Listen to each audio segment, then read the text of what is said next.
So I'll get onto that first up, just so that I can get those cooking, and then I can dedicate myself fully to my risotto.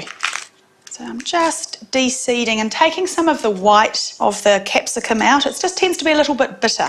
And I just need to roughly chop this because I'm going to make this stuffing in a food processor. I've chosen green capsicum because it goes beautifully with the herb that I'm using, which is Italian parsley. And I want a fair bit of that so that it can really stand up to my pepper. This is going to do all the chopping for me, which is going to be great. And I need 2 slices of some bread, any old bread. Obviously, we're just wanting it to be as breadcrumbs. I'm being very authentic today, though. I'm using ciabatta. Throw in some olive oil, of course. That looks great. So that's looking very moist and it's clumped together, which is going to make a good stuffing. Just need to season that a little bit. Give it a good salt and pepper.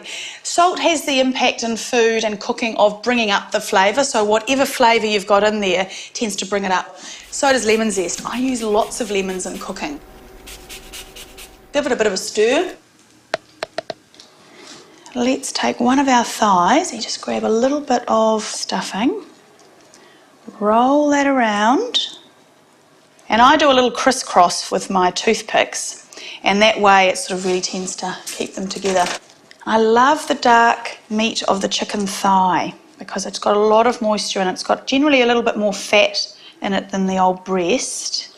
And I like that. It keeps it moist. Now you don't have to be too tidy with this at all. As they start to cook, they'll firm up nicely. Little morsels of food like this that are sort of individual and stuffed are a really good one if you've got quite a lot of people coming over because it means they can be prepared ahead and they're really easy and quick to dish up. I want to drizzle that with a little bit of olive oil just before that goes into the oven. It'll just help them colour up and sort of roast really nicely. Bake those for about 40 minutes at 200 degrees until nicely golden. Ooh, that's gone though.